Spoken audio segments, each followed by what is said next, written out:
Hey hi friends. So last எபிசோடில் நம்ம ஹாபின்னு அவளுடைய அப்பா கிட்ட கேட்டிருப்பா, உங்களால் தான் அம்மா செத்தாங்க, அது எனக்கு இப்போ வரைக்கும் ஞாபகம் இருக்குது, ஏன்னா நீங்கள் தான் கடைசியில் வந்து அவங்கள திட்டினீங்க, தற்கொலை பண்ணிக்கிறதா இருந்தால் பண்ணிக்கோ அப்படின்னு சொல்லிட்டு. யாராவது அப்படி சொல்லுவாங்களா? அதுவும் இல்லாமல் ஒரு பெத்த பொண்ணு என்ன வந்து நீங்கள் கொலகாரின்ற மாதிரி கூட பேசிகிட்டு இருந்தீங்க, அது எல்லாத்தினால தான் உங்களை நான் வெறுத்தேன் அப்படின்ற மாதிரி ரொம்ப கோவத்தில் பார்த்தீங்கன்னா அவள் பேசிகிட்டு இருந்திருப்பா. அதுக்கெல்லாம் என்ன பதில் சொல்கிறதுனே தெரியாமல் நம்ம ஹீரோவும் இருந்திருப்பாரு. ஸோ இதுக்கப்புறம் நடக்க போகிறத நம்ம இந்த எபிசோடில் பார்க்கலாம். ஸ்டார்டிங் சீனில் பார்த்தீங்கன்னா அடுத்து நமக்கு அந்த ஃப்ளாஷ்பேக்கை கண்டினியூவாக காட்டுறாங்க. அது என்னன்னா, நம்ம ஹீரோவோட ஒய்ஃப் பார்த்தீங்கன்னா அப்படியே ஒரு மாதிரி தலையெல்லாம் பிச்சுக்கிற மாதிரி உட்காந்துட்டு யோசிச்சுட்டு இருந்திருப்பாங்க, எதை பத்தின்னு தெரியல. ஸோ அதனால அவங்க ரொம்ப ஸ்ட்ரெஸ்ஸாக ஃபீல் ஆகிட்டு என்னால் முடியலங்க, நான் தற்கொலை பண்ணிக்கலாம்னு இருக்கேன் அப்படின்ற மாதிரி சொல்லும்போது அவரும் கொஞ்சம் கூட யோசிக்காம பண்றதா இருந்தா பண்ணித்தோல அப்படின்ற மாதிரி சொல்லியிருப்பாரு. ஸோ அதை தான் வந்து நம்ம ஹாபினும் வந்து சொல்லி கேட்டுட்டு இருந்திருப்பா. இப்போ இதெல்லாமே சொல்லிட்டு ஹாபின் அந்த வீட்டை விட்டு வெளியே போகலான்னு சொல்லி பார்க்கும்போது நம்ம ஹீரோ பார்த்தீங்கன்னா அப்படியே தடுத்து நிறுத்துறாரு. ஏய், இப்போ என்ன உங்க அம்மாவுக்கு என்ன ஆச்சு? அவ சாகிறதுக்கு முன்னாடி எதை நினைச்சு ஸ்ட்ரெஸ்ஸாக ஃபீல் ஆனா அது எல்லாமே தெரிஞ்சுக்கணும் அதானே? நான் கண்டிப்பா அதெல்லாம் கண்டுபிடிக்கிறேன், தயவு செஞ்சு நீ எங்கேயும் போய் தொலையாத, வீட்டிலே இரு அப்படின்ற மாதிரி மிரட்டிட்டு போயிடுறாரு. ஸோ இப்போ வரைக்கும் அவருக்கு குழப்பமா இருக்க விஷயம் என்ன அப்படின்னு பார்த்தீங்கன்னா, லாஸ்ட்டாக அந்த சாய் வந்து நம்ம ஹாபினுக்கு ஒரு வீடியோ அனுப்பியிருப்பான். அதுக்கப்புறம் ஹாபின் அந்த வீடியோவை நம்ம ஹீரோவுக்கு அனுப்பியிருப்பாள்ல. நம்ம ஹாபினோட பெஸ்ட் ஃப்ரெண்டு யூன் அப்படின்ற ஒரு பொண்ணை நம்ம ஹாபினோட அம்மாவே புதைக்கிற மாதிரி ஒரு வீடியோ தான் அது. ஸோ அதை பார்த்ததுல இருந்து தான் இவர் ரொம்ப டிஸ்டர்ப்டாக இருக்காரு. நம்மளோட ஒய்ஃப் கண்டிப்பாக அந்த மாதிரி கொலையெல்லாம் பண்ணியிருக்க மாட்டா, இதுக்கு வாய்ப்பே இல்லை, உண்மையாகவே அந்த யூனை யார் கொலை பண்ணாங்கன்னு சொல்லி நான் கண்டுபிடிக்கணும் அப்படின்ற மாதிரி பார்த்தீங்கன்னா அவர் ஒரு பக்கம் குழப்பத்தில் யோசிச்சுட்டு இருக்காரு. அதை பற்றி நிறைய விசாரிக்கவும் ஆரம்பிக்கிறாரு. அது மட்டும் இல்லாமல் இப்போ கடைசியாக பார்த்தீங்கன்னா அந்த ஃபாரன்சிக் லேப்ல இருந்து இவருக்கு ஒரு விஷயம் தெரிய வந்திருக்கும்ல. அதாவது நம்ம ஹாபினோட கையில இருந்த அந்த ரெட் கலர் கீ செயின் தான் அந்த யூன் இறந்து போன இடத்துல இருக்கக்கூடிய டிஎன்ஏவிலையும், அதுக்கப்புறம் இப்போ லாஸ்ட்டாக அந்த மின் இறந்து போனால அந்த இடத்துல இருக்கக்கூடிய டிஎன்ஏலையும் மேட்ச் ஆயிருக்கு. ஸோ ஃபர்ஸ்ட் அந்த யூனோட டிஎன்ஏ அதில் எப்படி மேட்ச் ஆயிருக்குன்னு பார்த்தீங்கன்னா, அந்த கிஃப்ட்டை ஃபர்ஸ்ட் நம்ம ஹாபினுக்கு கொடுத்ததே அந்த யூன் தானே, அவளுடைய பர்த்டே அப்போ. ஸோ அதனால அவளுடைய டிஎன்ஏ அதில் இருக்க வாய்ப்பு இருக்கும். பட் இருந்தாலும் ரெண்டாவது அந்த மின் இறந்து போன இடத்துலையும் அந்த ஹாபின் கையில் இருக்கக்கூடிய கீ செயினோட சாம்பிள் எப்படி வந்துச்சு அப்படின்றது தான் இப்போ குழப்பமா இருக்குது. அது ஒரு பக்கம் இருந்தாலும் நம்ம ஹீரோவுக்கு இப்போ தெளிவாக தெரிஞ்சிருச்சு, அந்த யூனை வந்து என்னோட பொண்ணு ஹாபின் கொலை பண்ண கிடையாது, அதே மாதிரி என் ஒய்ஃபும் கொலை பண்ணிருக்க மாட்டா, இதுல இன்னொரு கொலைகாரன் யாரோ ஒருத்த மூணாவதா இருக்கான், அவனை தான் நம்ம கண்டுபிடிக்கணும். எனக்கு தெரிஞ்சு அவன் தான் அந்த யூனையும் அதுக்கப்புறம் இப்போ கடைசியா இறந்து போன மின்னையும் கொலை பண்ணிருக்கணும். அதை ஃபர்ஸ்ட் யாருன்னு கண்டுபிடிச்சாதான் என்னோட ஒய்ஃபையும் சரி என்னோட பொண்ணையும் சரி அவங்க எந்த வித தப்பும் பண்ணலன்னு சொல்லி நிரூபிக்க முடியும் அப்படின்ற மாதிரி நம்ம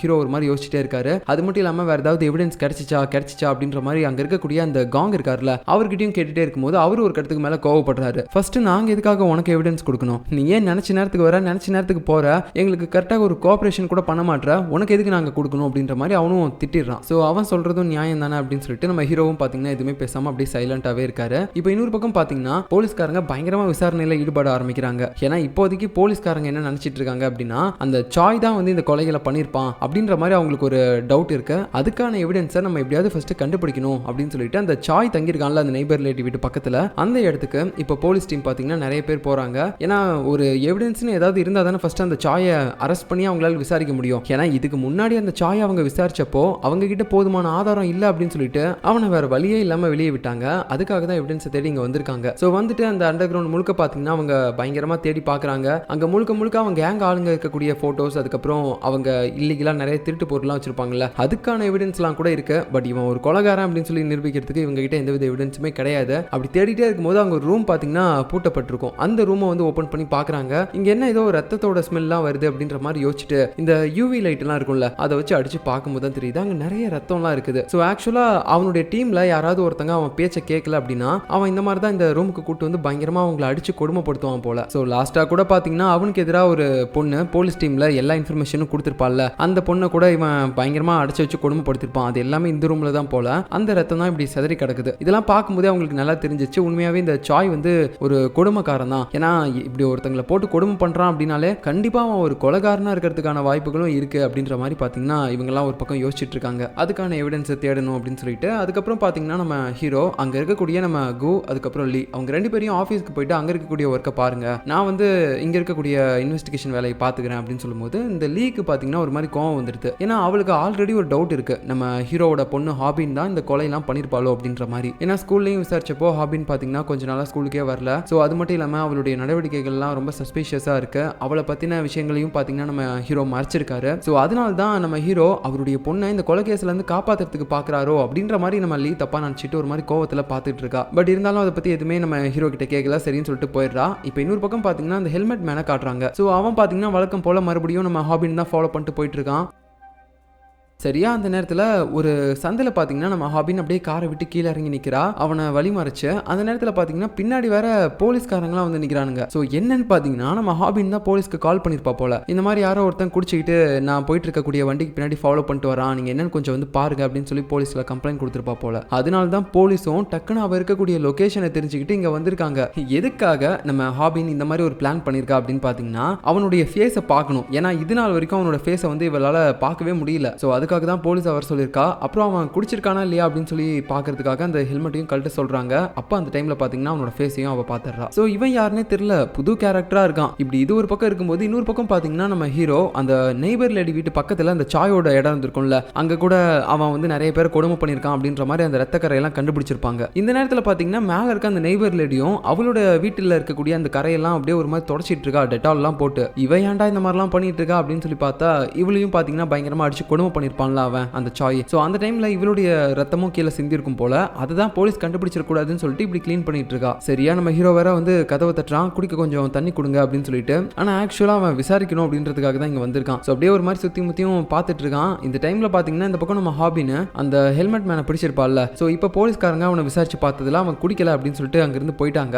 அதுக்கப்புறம் நம்ம ஹாபின் தான் வந்து விசாரிச்சுட்டு இருக்கா. உண்மையை சொல்லு, எதுக்காக நேத்துல இருந்து என்ன ஃபாலோ பண்ணிட்டே இருக்க? அப்புறம் அன்னைக்கு அந்த மவுண்டன்ல கூட அந்த சாய் கிட்ட இருந்து என்ன காப்பாத்தின, நீ யாரு, எதுக்காக இதெல்லாம் பண்ற அப்படின்னு கேட்கும்போது அவனும் இந்த இடத்துல ஒரு உண்மையை சொல்ல ஆரம்பிக்கிறான். நான் வந்து மின்னோட அப்பா அப்படின்னு சொல்லும்போது அவளுக்கு ஷாக் ஆயிருது. நீங்க எதுக்காக அங்கிள் என்ன ஃபாலோ பண்ணிருக்கீங்க அப்படின்னு சொல்லும்போது என் பொண்ணை யார் கொலை பண்ணாங்களோ அவங்களை கண்டுபிடிக்கிறதுக்காக தான் நான் இந்த மாதிரி எல்லாரையுமே ஃபாலோ பண்ணிட்டு இருக்கேன். எனக்கு தெரிஞ்ச அந்த சாய் தான் என் பொண்ணை கொலை பண்ணிருப்பான். ஆனா அவனை போலீஸ் டிபார்ட்மெண்ட் ஆட்கள் கைது பண்ணிட்டு போனாலும் மறுபடியும் ரிலீஸ் பண்ணிட்டே இருக்காங்க. எனக்கு சுத்தமா புரியல. இந்த கேஸ்ல அவன் தான் கொலை பண்ணிருக்கான்னு நல்லாவே தெரியுது. ஏன்னா அவனோட கேங்ல தான் என்னோட பொண்ணு மின்னு இருந்திருக்கா. அப்படி இருக்கும்போது எதுக்காக அவனை சரியா விசாரிக்காம வெளியே விட்டுட்டே இருக்காங்க? எனக்கு என்னமோ உன் அப்பா மேலதான் சந்தேகமா இருக்கு. உன் அப்பாவும் அவனும் சேர்ந்தா என் பொண்ணை கொலை பண்ணிட்டாங்களா? ஏன்னா உன் அப்பா எதுக்காக அவனை சரியா விசாரிக்காம ரிலீஸ் பண்ணிட்டே இருக்காரு அப்படின்ற மாதிரி கத்தும்போது இந்த இடத்துல பாத்தீங்கன்னா நம்ம ஹாபினுக்கு செம்ம ஷாக்கு. எதுக்காக என்னோட அப்பா அந்த மாதிரி பண்ணணும் அப்படின்ற மாதிரி யோசிச்சுட்டு இருக்கா. இன்னொரு பக்கம் பாத்தீங்கன்னா நம்ம ஹீரோ இப்ப அந்த நெய்பர் லேடியோட வீட்டுக்குள்ளேயே போயிட்டு ஒரு மாதிரி அப்படியே பார்த்துட்டு இருக்கான். அந்த டைம்ல வந்து கேட்கறான், நீங்க கீழே அந்த சாயோட கேங் ஆட்கள் கூட எல்லாம் பேசுவீங்களா அப்படின்னு கேட்கும்போது எப்பயாவது ஒரு டைம் பேசுவேன் சார், நான் அவங்களுக்கு சாப்பாடு கூட கொடுப்பேன் அப்படின்னு சொல்லும்போது இதுக்கு முன்னாடி நாங்க வந்து விசாரிக்கும் போது அவங்க யாருன்னே தெரியாதுன்னு சொன்னீங்க, இப்ப மட்டும் என்ன சாப்பாடுலாம் கொடுப்பேன்னு சொல்றீங்க அப்படின்னு சொல்ல அவளும் ஒரு மாதிரி பதற்றத்தோடயே பேசிட்டு ஒரு மாதிரி மழுப்ப ஆரம்பிக்கிறா. இல்ல சார், யாரா இருந்தாலும் எடுத்த உடனே போலீஸ்காரங்க வந்து நம்ம கிட்ட அப்படி விசாரிச்சா கொஞ்சம் பயப்பட தானே செய்வாங்க, அதனால தான் சார் நான் அந்த மாதிரி தப்பா சொல்லிட்டேன் அப்படின்ற மாதிரி சொல்லிட்டு இருக்காங்க. ஸோ இது மூலமாவே நம்ம ஹீரோவும் பாத்தீங்கன்னா ஒரு விஷயத்தை கண்டுபிடிக்கிறான். இவங்களுக்கு ஏதோ ஒரு விஷயம் தெரிஞ்சிருக்கு, அதை வந்து நம்ம கிட்ட சொல்லாம மறைக்கிறாங்க அப்படின்ற மாதிரி. இந்த நேரத்தில் நம்ம சாய் தான் காட்டுறாங்க. ஸோ இவனோட உடம்பு முழுக்க பயங்கரமா அடியா இருக்கு. ஏன்னா லாஸ்டா நம்ம ஹீரோ வேற போட்டு வெளுத்து விட்டுருப்பான்ல, அதனால பாத்தீங்கன்னா இப்போ ஒரு மாதிரி பயங்கரமா சரக்கடிச்சுக்கிட்டு ஒரு இடத்துல வந்து உட்காந்துக்கிட்டு இருக்கான். இருந்தாலும் அவனுக்கு பாத்தீங்கன்னா உடம்புலாம் ஒரு மாதிரி வலிக்கிற மாதிரியே இருக்குது. ஏதாவது மெடிசன் வாங்கிட்டு வர சொல்றதுக்காக அந்த நெய்பர் லேடிக்கு தான் அவன் விடாம கால் பண்ணிட்டே இருக்கான். ஆனா அவ அந்த பக்கம் எடுக்கவே மாட்டான். ஏன்னா போலீஸ்லாம் இருக்காங்கல்ல. இந்த நேரத்தில் இன்னொரு பக்கம் அவனுடைய ஆட்களுக்கும் அவன் கால் பண்ணிட்டே இருக்கான். ஆனா அவங்களுடைய மொபைலும் பாத்தீங்கன்னா வாங்கி வச்சுட்டு போலீஸ்காரங்க விசாரிச்சுட்டு இருக்காங்கல்ல. ஸோ என்ன பண்றதுனே தெரியாம இவனே ஒரு மாதிரி கேப்லாம் போட்டு யாருக்குமே தெரியாம ஒரு மெடிக்கல் ஷாப்புக்கு போறான் இந்த பெயின் கில்லர்ஸ்லாம் வாங்குறதுக்காக. ஸோ வாங்கிட்டு ரிட்டர்ன் வந்துட்டு இருக்கும்போது அவனை யாரோ ஒருத்தங்க ஃபாலோ பண்ற மாதிரி அவனுக்கு தோண ஆரம்பிக்குது. அப்ப சடனா பாத்தீங்கன்னா அன்னைக்கு அந்த மின்னோட அப்பா முன்னாடி வராரு. ஏய், நீ தானே அன்னைக்கு அந்த மவுண்டன்ல ஹாபினை காப்பாத்துறதுக்காக என்ன அடிச்சு அப்படின்னு சொல்லிட்டு இருக்கும்போது ஆமாடா நானே தாண்டா அப்படின்னு சொல்லிட்டு இப்பயும் அடிக்கிறாரு. பயங்கரமா அடிச்சுட்டே இருக்கும்போது அவனும் கேட்கறான், டேய் நீ யாரா, எதுக்காக தேவையில்லாம என்ன போட்டு அடிக்கிற அப்படின்னு போது, டேய் நான் மின்னோட அப்பாடா, மின்ன இறந்து போனதுக்கு நீ தானே காரணம், நீ தானே அவளை கொலை பண்ண அப்படின்னு சொல்லும்போது, யோ உனக்கு என்ன லூஸ் ஆயா பிடிச்சிருக்குது, உன் பொண்ணு மின்ன என்னோட கேங்ல தான் இருந்தா, அப்படி இருக்கும்போது அவளை எதுக்காக நானே சாகடிக்க போறேன், எனக்கு தெரிஞ்சு அந்த ஹாபின் தான் அவளை சாகடிச்சிருக்கணும் அப்படின்னு சொல்லும்போது இவர் ஒரு மாதிரி யோசிக்க ஆரம்பிக்கிறாரு. ஸோ இந்த இடத்துல இந்த சாய் வேணும்னு தான் நம்ம ஹாபின் மேல பழிய போட்டிருக்கான். பட் இருந்தாலும் இதை இவர் நம்புவாரான்னு தெரியல. ஏன்னா இப்போ இவருக்கு முழுக்க முழுக்க சந்தேகமா இருக்க ஒரு ஆள்னா அது இந்த சாய் மட்டும்தான். ஸோ அதனால பாத்தீங்கன்னா ஒரு மாதிரி யோசிச்சுட்டு இருக்காரு. இன்னொரு பக்கம் நம்ம ஹாபின் பாத்தீங்கன்னா வீட்டுக்கு போயிட்டு அவளுடைய அப்பா கிட்ட அந்த கேள்வியை கேட்கலாம்னு நினைக்கிறா. அதான் லாஸ்டா கூட அந்த மின்னோட அப்பா சொல்லியிருப்பார்ல, உன்னோட அப்பா எதுக்காக அந்த சாயை சரியா விசாரிக்காம எப்பயுமே ரிலீஸ் பண்ணிக்கிட்டே இருக்காரு, எனக்கு என்னமோ உன்னோட அப்பாவும் அந்த சாயும் சேர்ந்து தான் என் பொண்ணு மின்ன கொலை பண்ணிருப்பாங்களோன்னு தோணுது அப்படின்னு சொல்லியிருப்பார்ல. அதை பத்தி கேட்கறதுக்காக இவ வீட்டுக்கு போகும்போது அங்க அவளுடைய அப்பாவை காணோம். சரின்னு சொல்லிட்டு கால் பண்றா. பட் இருந்தாலும் நம்ம ஹீரோ எடுக்கிற மாதிரி தெரியல. அதுவும் இல்லாம நமக்கு தெரியும் நம்ம ஹீரோ எதுக்காக அந்த மாதிரி சாயை வந்து பாதியிலே விசாரிக்காம ரிலீஸ் பண்ணாரு அப்படின்னு சொல்லிட்டு. ரெண்டு ரீசன் தான். ஒன்னு வந்து அந்த சாய்க்கு எதிராக இவங்க கிட்ட எவிடன்ஸ் எதுவுமே கிடையாது. இன்னொன்னு வந்து அந்த சாய் வேற சொன்னா, இந்த மாதிரி என்ன இந்த கேஸ்ல இருந்து நீ காப்பாத்தலன்னு வச்சுக்கோயேன், உன் பொண்ணு ஹாபின் தான் இந்த கொலையை பண்ணான்ற மாதிரி நான் மாட்டி விட்டுருவேன் அப்படின்னு சொல்லியிருப்பான். ஸோ அதனால தான் ஒரு பயத்துல அவர் ரிலீஸ் பண்ணிருப்பாரு, இந்த பைத்தியக்காரன் என் பொண்ணுக்கு இது மாட்டி விட்டுருவானோ அப்படின்ற மாதிரி. ஆனா அது எதுவுமே நம்ம ஹாபினுக்கு தெரியாதுல்ல. அதனால அவ அப்பா மேல ஒரு மாதிரி கோவத்துல இருக்கா. இந்த சேம் டைம்ல இன்னொரு பக்கம் பாத்தீங்கன்னா போலீஸ் ஸ்டேஷனை காட்டுறாங்க.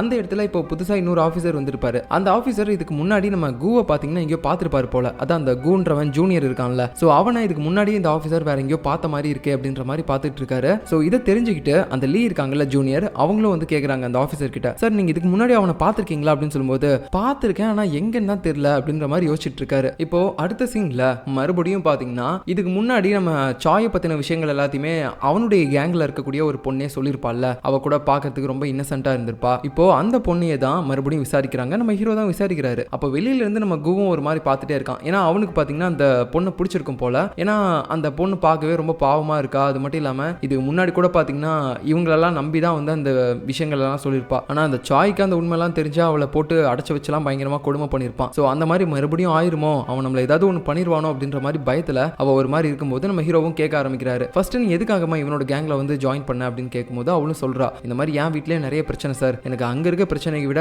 இங்கே வந்து இருக்கக்கூடிய பிரச்சனையே பரவாயில்லன்ற மாதிரி தோணுச்சு, அதனால தான் நான் இங்கே இருந்தேன் அப்படின்னு சொல்லும்போது, ஓ அப்படியா சரி ஓகே, இப்போ சாய் எங்கே இருக்கான் அப்படின்றத உன்னால் சொல்ல முடியுமா அப்படின்னு கேட்கும்போது, இல்லை சார் நான் எதுவுமே சொல்ல மாட்டேன் அப்படின்ற மாதிரி அவள் சொல்லிக்கிட்டே இருக்கா. ஸோ இந்த பொண்ணை பற்றின இன்ஃபர்மேஷன் எல்லாத்தையுமே ஆல்ரெடி நம்ம ஆளுங்க கேதர் பண்ணிட்டாங்க. என்னன்னா இவளுடைய வீட்டில் என்ன பிரச்சனைன்னு பார்த்தீங்கன்னா, அவளுடைய அப்பா வந்து பார்த்தீங்கன்னா அவளை பயங்கரமா ஒரு மாதிரி கொடுமை பண்ணுவார் போல. சொந்த அப்பா கிடையாது, வளர்ப்பாப்பா. அதனால தான் அந்த கொடுமையெல்லாம் தாங்க முடியாம இவனோட கேங்ல வந்து ஜாயின் பண்ணியிருக்கா. ஆனா இங்கேயும் கொடுமை தான் இருக்குது, இருந்தாலும் பரவாயில்லைன்னு சொல்லிட்டு அதெல்லாம் அனுபவிச்சுட்டு இங்கே இருந்திருக்கா. ஸோ இது எல்லாத்தையுமே நம்ம ஹீரோ தெரிஞ்சுக்கிட்டு அந்த பொண்ணையே ஒரு மாதிரி மிரட்டிட்டு இருக்காரு. இங்க பாருமா, நீ மட்டும் இப்போ என்கிட்ட உண்மையெல்லாம் சொல்லலைன்னு வச்சுக்கோயேன், நான் வந்து உன்னோட வீட்டிலே கொண்டு போய் விட்டுருவேன், சரியா? நீ அங்கிருந்து அதுக்கப்புறம் மறுபடியும் வெளியே வரவே முடியாது அப்படின்ற மாதிரி பயம் கொடுத்துறாரு. மறுபடியும் அப்பா வந்து உன்னை கொடுமைப்படுத்த போறாரு, வளர்ப்பாப்பா அப்படின்ற மாதிரி. ஸோ இதை தெரிஞ்சுக்கிட்டு அந்த பொண்ணும், இல்லை சார் நான் எல்லாமே சொல்றேன், உங்களுக்கு என்ன வேணும் அப்படின்னு கேட்கும்போது அவனும் மறுபடியும் சொல்ல ஆரம்பிக்கிறான். ஃபர்ஸ்ட் சாய்க்கும் அந்த நெய்பர் லேடி இருக்கால்ல அவளுக்கும் என்ன சம்பந்தம் சார்? அவங்க ரெண்டு பேருக்கும் எந்த சம்பந்தமும் இல்லை சார். அந்த சாய் அவனுக்கு தேவையானது எல்லாத்தையுமே அந்த நெய்பர் லேடி கிட்ட இருந்து வாங்கிப்பான். அதுவும் இல்லாம அந்த சாய்க்கு அந்த நெய்பர் லேடி மேல ஒரு அஃபேர் இருக்கு, ஆனா அவங்களுக்கு கிடையாது. அவங்க அந்த டீச்சர் பார்க்க தான் லவ் பண்றாங்க அப்படின்ற மாதிரி இந்த இடத்துல அந்த உண்மையை பாத்தீங்கன்னா நம்ம ஹீரோவுக்கு சொல்லிட்டாங்க. ஓகே, நமக்கு இந்த இன்ஃபர்மேஷனே போதும், இப்போ அடுத்து அந்த பார்க்க தான் வந்து நம்ம விசாரிக்கணும் அப்படின்ற மாதிரி யோசிச்சுட்டு நம்ம ஹீரோ வெளியே கிளம்பும் போது அந்த கு இருக்கான்ல அவன் வந்து பார்த்துட்டு, சார் உங்களுக்கு மனசாட்சியே இல்லையா? எதுக்காக அந்த பொண்ணை இப்படி மிரட்டிலாம் அவகிட்ட உண்மையை வாங்குறீங்க அப்படின்னு சொல்லும்போது, வேற என்னடா பண்ண சொல்ற, அவ ரொம்ப பயந்த சுபாவமா இருக்கா, அவகிட்ட இருக்கக்கூடிய இன்ஃபர்மேஷன்ஸ்லாம் நம்ம இந்த மாதிரி தானே கேதர் பண்ணி வாங்கி ஆகணும் அப்படின்ற மாதிரி சொல்லிட்டு இருக்கும்போது அவனாலையும் வேற எதுவுமே பேச முடியல. ஸோ நம்ம குவும் பாத்தீங்கன்னா அநியாயத்துக்கு நல்லவனா இருக்கான், எந்த விஷயத்திலையும் யாரையுமே வந்து நம்ம ஹர்ட் பண்ணிடக்கூடாது அப்படின்ற மாதிரி நினைக்கிறான். இப்போ அடுத்த சீனில் அந்த நெய்பர் லேடி பார்த்தீங்கன்னா வீட்டுக்கு நடந்து வந்துட்டு இருப்பா. அப்போ அவளுக்கு விடாம அந்த சாய் கால் பண்ணிட்டே இருப்பான். ஆனால் அவள் எடுக்கவே மாட்றா. இவன் வேற ஒருத்தன் கால் பண்ணிட்டே இருக்கான், இவன் போலீஸ்ல மாட்டி தொலைய மாட்டானே அப்படின்ற மாதிரி நினச்சிட்டு இருப்பா. அப்போ திடீர்னு பார்த்தீங்கன்னா பின்னாடி அந்த சாய் வந்து அவளை அடிச்சு இழுத்துட்டு போறான். நான் கால் பண்ண எடுக்க மாட்டியா நீ அப்படின்னு சொல்லிட்டு. இப்போ இன்னொரு பக்கம் பார்த்தீங்கன்னா அந்த நெய்பர் லேடியோட பையன் இருக்கான்ல, அவன் வீட்டுக்கு முன்னாடி தான் வந்து நின்றுட்டு இருக்கான், ஒரு மாதிரி பால் குடிச்சிட்டு இருக்கான் போல. அந்த டைம்ல அங்கே லீவ் வந்துட்டு, என்னப்பா தம்பி நீ மட்டும் தான் வந்திருக்க, உன் அம்மாவை காணும் அப்படின்னு சொல்லும்போது அவங்க பின்னாடி வந்துட்டு இருக்காங்க. ஓ சரி சரி, இவர் யாருன்னு தெரியுமா அப்படின்னு சொல்லிட்டு அந்த பார்க் இருக்காருல அவருடைய போட்டோவை காட்டுறா. உன் அம்மா கூட இந்த டீச்சர் பழகுவாரா அப்படின்ற மாதிரி கேட்டுட்டு இருக்கும்போது டக்குன்னு பாத்தீங்கன்னா அங்க நம்ம கு வந்துட்டு, தம்பி நீ உள்ள போப்பா, உனக்கு என்ன லூசா பிடிச்சிருக்கு, அந்த சின்ன பையன் கிட்ட போயிட்டு என்ன விஷயத்த கேட்கணும்னு தெரியாம அப்படி விசாரிச்சுட்டு இருக்கா, நான் என்ன தப்பா விசாரிச்சேன், நான் எதுவும் தப்பாலாம் விசாரிக்கல அப்படின்ற மாதிரி சொல்லிட்டு இருக்கா. இதுலயும் பாத்தீங்கன்னா இந்த குவுக்கு வந்து ஒரு மாதிரி கோவம் வந்துட்டு அந்த லீ மேல, இந்த மாதிரிலாம் பண்ணக்கூடாது, அது தப்பு, அந்த பையனோட பேரண்ட்ஸே இல்லாம ஃபர்ஸ்ட் நீ எதுக்காக அவன்கிட்ட இப்படிலாம் ஒரு கேள்வி கேட்டுட்டு இருக்க அப்படின்ற மாதிரி பாத்தீங்கன்னா அவன் பேசிட்டு இருக்கும்போது லீயும் கோவப்பட்டுட்டு போயிடுறா. இன்னொரு பக்கம் பாத்தீங்கன்னா அந்த சாய் நெய்பர் லேடியை தனியா ஒரு இடத்துக்கு கூட்டு வந்து பயங்கரமா போட்டு அடி அடி நடிக்கிறான். ஏண்டி நான் உன்னை கூட்டிட்டு இங்க இருந்து போலாம் அப்படின்னு சொல்லி நினைச்சா நீ அந்த பார்க்கு கூட போலாம்னு நினைக்கிறியா? இதுக்கு முன்னாடியே என்னோட ஆளு நீயும் அவனும் ஒன்னா இருக்க மாதிரி ஒரு போட்டோ அனுப்பும் போதே நான் சந்தேகப்பட்டேன், கண்டிப்பா நீ வந்து அவனை தான் லவ் பண்றேன்ட்டு. ஆனா இப்ப கன்ஃபார்மே பண்ணிட்டேன் நீ அவனை தான் லவ் பண்றேன்னு. ஏண்டி உனக்கு என்ன பிடிக்கல அப்படின்னு சொல்லிட்டு போட்டு பொழந்து கட்டிட்டு இருக்கான். இன்னொரு பக்கம் பாத்தீங்கன்னா அந்த பார்க் இருக்கான்ல அவனை விசாரிக்கிறதுக்காக போலீஸ்காரங்க ஸ்டேஷன் கூட்டு வந்திருக்காங்க. ஆனா அந்த டைம்ல வந்து அந்த நெய்பர் லேடியோட போன்ல இருந்து நம்ம சாய் கால் பண்ணி இந்த மாதிரி நீ வரலைன்னா இவ்வளவு சாவடிச்சிருவேன் அப்படின்ற மாதிரி மிரட்டும் போது அவனும் பாத்தீங்கன்னா சரி ஓகே அப்படின்னு சொல்லிட்டு அங்க போலான்னு பாக்குறான். இருந்தாலும் நம்ம ஹீரோ விடுற மாதிரி தெரியல. என்ன சார் இப்பதான் விசாரணையிலே வந்தீங்க, நீங்க அதுக்குள்ள கிளம்பிட்டீங்க? இல்ல சார் எனக்கு ஒரு அர்ஜென்ட்டான ஒர்க் இருக்கு, நான் உடனே வந்துடுறேன் அப்படின்னு சொல்லிட்டு அவன் டக்குன்னு பாத்தீங்கன்னா அங்கிருந்து கிளம்புறான். ஸோ இந்த சேம் டைம்ல அந்த நெய்பர் லேடியோட வீட்டுக்கு விசாரிக்கிறதுக்காக நம்ம கோ அதுக்கப்புறம் லீ போயிருப்பாங்கல்ல. இப்போ அந்த இடத்துல நம்ம லீ கிட்ட புதுசா வந்து அந்த ஆஃபீஸர் வந்து பேசிட்டு இருக்காரு. நான் ஆல்ரெடி உங்ககிட்ட சொன்னேன்ல மேடம், அந்த கூவை இதுக்கு முன்னாடி நான் எங்கேயோ பார்த்த மாதிரியே இருக்கு அப்படின்னு சொல்லிட்டு எனக்கு இப்பதான் எல்லாமே ஞாபகம் வந்துச்சு. ஆக்சுவலா பல வருஷத்துக்கு முன்னாடி ஒரு கேஸை விசாரிச்சுட்டு இருக்கும் போது நான் அவனை பார்த்தேன். அவனுக்கு ஒரு அண்ணன் இருந்தான், அவன் வந்து ஒரு பொண்ணுகிட்ட தப்பா நடந்துக்கிட்டான் அப்படின்னு சொல்லி ஒரு கேஸ் நடந்துட்டு இருந்துச்சு. அந்த கேஸ்ல அவன் மேல தப்பு இல்லை அப்படின்னு சொல்லி நிரூபிக்கிறதுக்கு எந்தவித எவிடன்ஸுமே கிடையாது. நாங்க முடிஞ்ச அளவுக்கு பயங்கரமா விசாரிச்சோம். அப்போ ஒரு கட்டத்துக்கு மேல வலி தாங்க முடியாம கு வந்து வேற வழியே இல்லாம தன்னோட அண்ணன் மாட்டினாலும் பரவாயில்ல, நமக்கு இதுக்கு மேல அடி விழக்கூடாதுன்னு சொல்லிட்டு அவன் போய் சொல்லிட்டான். அதாவது அவனுடைய அண்ணன் அந்த பொண்ணுகிட்ட தப்பா தான் நடந்துக்கிட்டான் அப்படின்ற மாதிரி. கொஞ்ச நாள் கழிச்சு அவனுடைய அண்ணன் ஒய்ஃப் இந்த மாதிரி ஒரு ஆள் கூட நான் வாழ முடியாதுன்னு சொல்லிட்டு விட்டுட்டு போயிருக்காங்க. அது மட்டும் இல்லாம கொஞ்ச நாள் கழிச்சு நம்ம குவோட அண்ணனும் பாத்தீங்கன்னா செத்து போயிட்டாரு. அதுக்கப்புறமேட்டு தான் போலீஸ்காரங்க விசாரணையில தெரிய வந்திருக்கு உண்மையாவே நம்ம கூவோட அண்ணன் அந்த பொண்ணு கிட்ட தப்பா நடந்துக்கல அப்படின்னு சொல்லிட்டு. அதுக்கப்புறம் என்ன, நம்ம கூவுக்கு பயங்கரமான ஒரு குற்ற உணர்ச்சி ஏற்பட்டிருக்கு. நான் அடி வாங்கி கஷ்டப்படக்கூடாதுன்றதுக்காக என் அண்ணன் மேல ஃபேக்கா அந்த கம்ப்ளைண்ட் கொடுத்தேன், ஆனா அதனால இன்னைக்கு அவனோட வாழ்க்கையே எப்படி முடியும்னு சொல்லி நான் எதிர்பார்க்கவே இல்லையே அப்படின்னு சொல்லிட்டு பயங்கரமா கதறி அழுதுருக்கான். போலீஸ் கிட்டையும் போயிட்டு ஒரு மாதிரி கத்திட்டு இருந்திருக்கான். நான் தான் உங்ககிட்ட அவ்வளோ சொன்னேன்ல என் அண்ணன் எதுவுமே பண்ணலைன்னு சொல்லிட்டு, எதுக்காக தேவையில்லாம நான் அவ்வளோ கஷ்டப்படுத்தி என்கிட்ட அப்படி ஒரு பொய்யான வாக்குமூலத்தை வாங்கினீங்க, இன்னைக்கு பாருங்க என் அண்ணன் இறந்து போயிட்டான் அப்படின்ற மாதிரி கதறி இருக்கான். ஸோ அதுக்கப்புறம் தான் நம்ம கூ வந்து ஒரு சாஃப்டான பர்சனாக மாறி இருக்கான். அதாவது யாருக்குமே நம்ம எந்த வித தப்புமே பண்ணக்கூடாது அப்படின்னு சொல்லிட்டு, அதனால தான் எல்லாத்தையுமே ரொம்ப அன்பாக நடந்துக்கிறான். இப்போ இந்த விஷயம் எல்லாமே பார்த்தீங்கன்னா நம்ம லீக்கும் தெரிய வருது. ஓ அதனால தான் அந்த சின்ன பையன் கிட்ட நான் அந்த மாதிரி பேசினது கூட வந்து அவன் அப்படி என்கிட்ட கேட்டானா அப்படின்னு சொல்லிட்டு. இப்போ இன்னொரு பக்கம் பார்த்தீங்கன்னா நம்ம கூவை தான் காட்டுறாங்க. அந்த நெய்பர் லேடியோட பையன் வீட்டில் இருப்பானா தனியா, உடனே அவனுக்கு சாப்பிட்றதுக்காக இந்த நிறைய பால் பிரெட் இதெல்லாம் வாங்கிட்டு போய் கொடுக்குறான். அதுக்கப்புறம் அந்த பையனும் பார்த்துட்டு அங்கிள் வேணா நீங்களும் வந்து என் கூட சாப்பிட்றீங்களா அப்படின்னு கேட்கும்போது அவனும் சரி ஓகே பையன் பாசமாக கூப்பிடுறான் அப்படின்னு சொல்லிட்டு உள்ள போறான். ஸோ உள்ள ரெண்டு பேரும் சாப்பிடலான்னு இருக்கும்போது அந்த சின்ன பையனும் சொல்றான், உங்களை மாதிரி எனக்கு ஒரு அங்கிள் கிடைச்சிருந்தா கூட பரவாயில்ல, ஆனா எங்க வீட்டுக்கு கீழே தங்கியிருக்கான இந்த சாய் அவன் ரொம்பவே கெட்டவன், என் அம்மாவுக்கு அவனை சுத்தமா பிடிக்காது, வேற வழி இல்லாம அவன் கூட இருக்காங்க, ஏன்னா அவன் சொல்றதெல்லாம் கேட்கலைன்னா என் அம்மாவை அவன் குடும்பப்படுத்துவான். அது மட்டும் இல்லாம என் அம்மாவுக்கு பிடிச்சவங்க தான் அந்த டீச்சர் பார்க்கு கீழே கூட உங்க கூட வந்த லேடி அந்த போட்டோவை காட்டினாங்கல்ல அந்த போட்டோல இருக்கவர் தான் அப்படின்ற மாதிரிலாம் இவனே பாத்தீங்கன்னா எல்லாத்தையுமே சொல்றான். அது எல்லாத்தையுமே நம்ம கூவும் கேட்டு வச்சுக்கிறான். இன்னொரு பக்கம் பாத்தீங்கன்னா அந்த நெய்பர் லேடியை அந்த சாய் பிடிச்சு வச்சுக்கிட்டு பார்க்க வர சொல்லியிருப்பான்ல, இப்போ பார்க்க அந்த இடத்துக்கு போகவும் செஞ்சுட்டான். ஏன்டா இப்படி மிருகத்தனமா நடந்துக்கிற, உனக்கு என்னதான் வேணும் சொல்லு அப்படின்ற மாதிரி சொல்லும்போது அவனும் கேட்கறான். போலீஸ்காரங்க அவங்க ரெண்டு பேரையும் விசாரிக்கிறதுக்காக தேடிட்டு இருக்காங்க. நீங்க இந்த பிரச்சனைகள்ல இருந்தெல்லாம் தப்பிக்கிறதுக்காக என்ன மாட்டி விட்டாலும் விட்டுருவீங்கல்ல, அப்புறம் நான் கடைசி வரைக்கும் ஜெயில இருக்கணும், நீங்க ரெண்டு பேரும் வெளியே சந்தோஷமா இருக்கணும்ல அப்படின்ற மாதிரி அவன் பேசும்போது நம்ம பார்க்க சொல்றாரு, ஆமாடா அந்த மாதிரிலாம் நான் சொல்லக்கூடாது அப்படின்னா ஒழுங்கா இங்கிருந்து ஓடி போயிரு, எங்களை கொஞ்சம் நிம்மதியா இருக்க விடு. இப்ப கூட ஒண்ணும் இல்ல, போலீஸ் கிட்ட என்ன விசாரணைன்னு கூட்டு போனாங்கல்ல, நான் அப்ப எதுவுமே சொல்லல, நான் டைரக்டா இங்க தான் வந்தேன். இன்னொரு டைம் மறுபடியும் என்ன விசாரணைக்காக கூட்டு போகும்போது அவங்க கிட்ட ஒரே ஒரு பொய்யை சொன்னா போதும், இந்த கொலையெல்லாம் நீ தான் பண்ண, அதை நான் பார்த்தேன்னு சொல்லிட்டேன்னு வச்சுக்கோயேன், நான் சொல்றதை நம்புவாங்களா இல்ல நீ சொல்றதை நம்புவாங்களா, கண்டிப்பா நீ தான் இந்த கொலை பண்ணிருக்கேன்னு சொல்லி உன்னை உள்ள தூக்கி போட்டுருவாங்க, அதனால ஒழுங்கா இங்கிருந்து ஓடி போயிரு அப்படின்னு மிரட்டும் போது நம்ம சாய்க்கும் வேற வழி இல்ல, இவனுக்கு அப்படி சொல்லி நம்ம மாட்டி விட்டாலும் விட்டுருவாங்கன்னு சொல்லிட்டு அவன் பாட்டுக்கு பாத்தீங்கன்னா அங்கிருந்து ஓடி போயிடுறான். அதுக்கப்புறம் இவங்க ரெண்டு பேரும் பாத்தீங்கன்னா கார்ல போறாங்க. நம்ம நெய்பர் லேடியா அவளோட வீட்டுல விடுறதுக்காக நம்ம பார்க் பாத்தீங்கன்னா அப்படியே கூட்டு வந்துட்டான். ஸோ பக்கத்துல வந்ததுக்கு அப்புறம் அந்த நெய்பர் லேடியும் சொல்றா, நீ இங்க இருந்து போயிரு, போலீஸ்காரங்க விசாரணைக்காக என் வீட்டுல இருந்தாலும் இருப்பாங்க, அப்ப நீ வந்து மாட்டிக்காத, நான் போயிடுறேன் அப்படின்னு சொல்லிட்டு அவ பாட்டுக்கு அவளோட வீட்டுக்கு நடந்து போயிடுறா. இப்போ இன்னொரு பக்கம் நம்ம ஹீரோ வீட்டுக்கு போறாரு. உள்ள போகும்போது சில ஃபிளாஷ்பேக் எல்லாமே நினைச்சு பார்க்குறாரு. அதாவது இதே பனிப்புலைகிற ஒரு காலத்துல தான் அவர் வீட்டுக்குள்ள வருவாரு வேலையெல்லாம் முடிச்சுட்டு. அப்போ திடீர்னு ஏதோ கேஸ் ஸ்மெல்லாம் வர ஆரம்பிக்குது. அப்போ சடனா பொண்ணுக்கு என்னாச்சுன்னு பார்க்கறதுக்காக நம்ம ஹீரோவும் பார்த்தீங்கன்னா அப்படியே போயிட்டு பொண்ணை எழுப்ப ட்ரை பண்றாரு. ஆனா அவ எந்திரிக்கவே மாட்றா. என்னடா ஆச்சு அப்படின்னு சொல்லி பார்க்கும்போது பக்கத்துலேயே அவளுக்கு ஏதோ ட்ரிங்க்ஸ் கொடுத்த மாதிரி இருக்குது. அதாவது இந்த மயக்க மருந்தெல்லாம் போட்டு கொடுத்துருக்காங்க போல. சரி ஓகே அப்படின்னு சொல்லிட்டு ஃபர்ஸ்ட் என்ன பண்றாருன்னு பார்த்தீங்கன்னா அந்த கேஸ்லாம் வெளியே போறதுக்காக ஜன்னல்லாம் ஓப்பன் பண்ணி விட்டுறாரு. அதுக்கப்புறம் இது யார் பண்ணுதுன்னு சொல்லி பார்த்தா அவருடைய ஒய்ஃப் தான் பண்ணியிருக்காங்க. ஸோ அவங்க எதுக்காக இதை பண்ணியிருக்காங்கன்னு பார்த்தீங்கன்னா நம்ம ஹாபினோட பெஸ்ட் ஃப்ரெண்டு அந்த யூனி இறந்து போயிருப்பாள்ல அவளை கூட பார்த்தீங்கன்னா நம்ம ஹாபினோட அம்மா தான் புதைச்சிருப்பாங்க. எதுக்காகனா நம்மளோட பொண்ணு தான் அந்த யூனை கொண்டுட்டா, ஸோ இதை வந்து வெளியாட்களுக்கு தெரியாம நம்ம மறைக்கணும் அப்படின்னு சொல்லி பண்ணியிருப்பாங்க. ஆனால் உண்மையாவே நம்ம ஹாபின் அந்த யூனை கொலை பண்ண கிடையாது, இவங்களா தான் அப்படி நினச்சிட்டு இருந்திருக்காங்க. ஸோ அந்த கில்ட்டான ஒரு ஃபீல்ல தான் என்ன பண்ணியிருக்காங்கன்னா, என்னால் முடியலங்க, நீங்கள் சொன்னது கரெக்டு தான், நம்ம பொண்ணு தான் நிஜமாவே சின்ன வயசுல கூட நம்மளோட பையனையும் கொண்டிருப்பா, எனக்கு என்ன பண்ணுறதுனே தெரியல, ஒரு கொலகாரியை பெத்துட்டேனே அப்படின்னு சொல்லி எனக்கு ரொம்ப கஷ்டமா இருக்குது, அதனால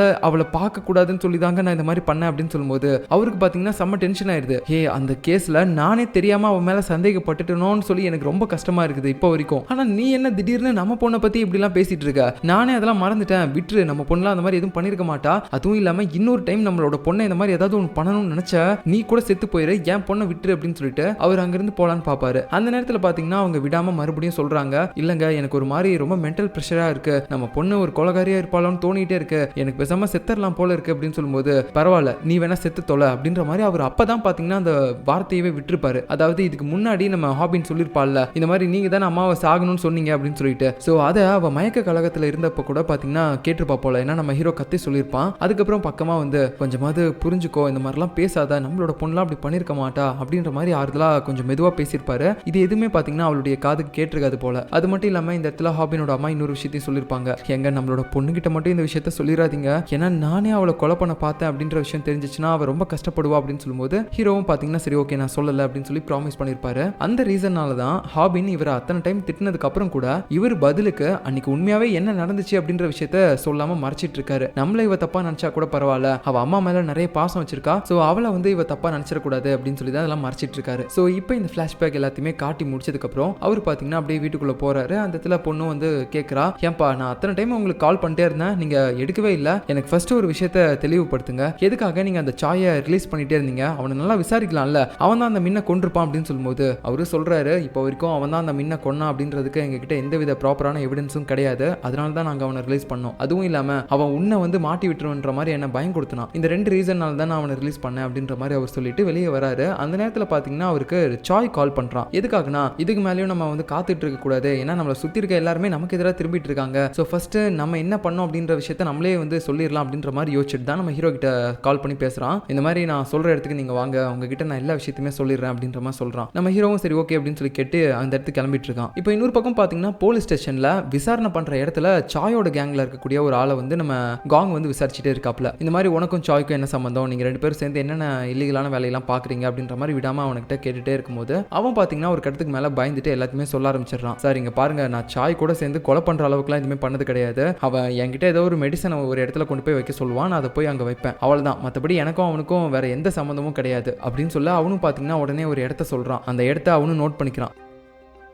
இப்போ இன்னொரு பக்கம் பார்த்தீங்கன்னா நம்ம ஹாபின்னு சாய் இருக்கக்கூடிய இடத்துக்கு வந்து அவனை கட்டி போட்டு ஒரு மாதிரி விசாரிச்சுட்டு இருக்கா. அப்படியே தொடையில கத்தியெல்லாம் வச்சு குத்திக்கிட்டு இருக்கா. உண்மையை சொல்லு, இவனை நீ தானே கொலை பண்ண, அந்த பழியை தூக்கி என் அம்மா மேலே போட்டல, உண்மையை சொல்லுடா அப்படின்ற மாதிரி அவள் விடாமல் கேட்டே இருக்கும்போது அவனும் சொல்கிறான், இங்க பாரு, நான் சும்மா பணம் பிடுங்கணும் அப்படின்றதுக்காக தான் உன் அம்மா அப்படி இவனை புதைச்சிட்டு இருக்கும்போது அது வீடியோ எடுத்தேன். அதுவும் இல்லாமல் உன் அம்மா வந்து உண்மையாகவே அவளை கொலை பண்ண கிடையாது. அப்படி இருந்தும் எதுக்காக அந்த இவனை புதைச்சிட்டு இருந்தாங்கன்னா, நீ தான் அவளை கொண்டுட்டேன்னு நினச்சிட்டு இருந்தாங்க. அதனால தான் நீ போலீஸ் கிட்ட மாட்டிக்க கூடாதுன்னு சொல்லிட்டு அவங்க அந்த இவனை புதைச்சிட்டு இருந்தாங்க அப்படின்ற மாதிரி இந்த இடத்துல உண்மையை போட்டு உடைக்க அவளால நம்பவே முடியல. என்னடா சொல்றேன், அம்மா அதுக்காக தான் அப்படி பண்ணிட்டு இருந்தாங்களா? சரி ஓகே, அப்படின்னா உண்மையாவே இவனை யார் கொலை பண்ணாங்கன்னு உனக்கு தெரியும்ல, சொல்லு சொல்லுன்னு விடாம கேட்கும்போது அவன் பாத்தீங்கன்னா, இங்க பாரு சத்தியமா எனக்கு இதுக்கு மேல தெரியாது, எனக்கு தெரிஞ்ச எல்லாத்தையுமே உங்ககிட்ட சொல்லிட்டேன் அப்படின்னு சொல்லிடுறான். அதுக்கப்புறம் அவளும் பாத்தீங்கன்னா ஒரு மாதிரி அதிர்ச்சியோட வெளியே நடந்து போயிட்டு இருக்கா. இந்த நேரத்துல நம்ம ஹீரோவும் பாத்தீங்கன்னா சாயோட இடத்துக்கு தான் வந்துட்டு இருக்கான். ஆனா இந்த பக்கம் நம்ம ஹாபின்னு வெளியே நடந்து போயிட்டு இருப்பாள் ஒரு மாதிரி அதிர்ச்சியில. அவ திடீர்னு என்ன யோசிச்சானே தெரியல, மறுபடியும் அங்கேயே நின்று ரிட்டர்ன் வர மாதிரி தெரியுது. இந்த சேம் டைம்ல அந்த மின்னோட அப்பா இருக்கான்ல ஹெல்மெட் மேன்,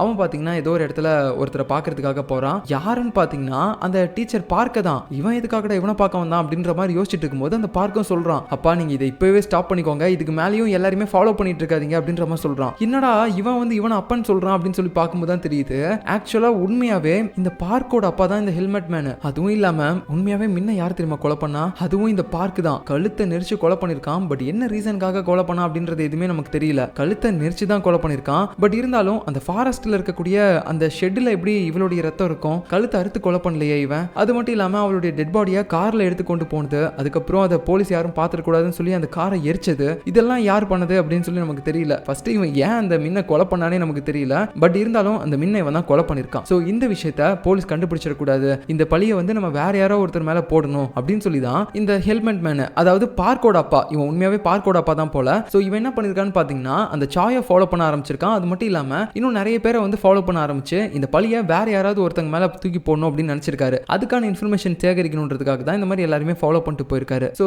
இப்போ அவர்கிட்ட என்ன சொல்லிட்டு இருக்கானா, இந்த மாதிரிப்பா நீங்க இதுக்கு மேலேயும் யாருமே ஃபாலோ பண்ணி எதுவுமே பண்ணணும்னு அவசியம் கிடையாது, இதை நான் தான் பண்ணேன், என்ன தண்டனை கிடைச்சாலும் சரி அதை நானே ஃபேஸ் பண்ணிக்கிறேன் அப்படின்னு சொல்லும்போது அவரும் பாத்தீங்கன்னா, ஒரு பையன் கஷ்டப்படுறத எந்தவித அப்பாவும் விரும்ப மாட்டாங்கடா, என்னால முடிஞ்சதை நான் கடைசி வரைக்கும் பண்ணுவேன், என் மூச்சு இருக்க வரைக்கும் பண்ணுவேன் அப்படின்ற மாதிரி அவர் சொல்லிட்டு இருக்காரு. இந்த சேம் டைம்ல நம்ம ஹீரோ ஒரு பக்கம் பாத்தீங்கன்னா சாயோட இடத்துக்கு போயிட்டான். உள்ள வந்து பார்த்தா சாய் ரத்த வெள்ளத்துல கிடக்குறான்.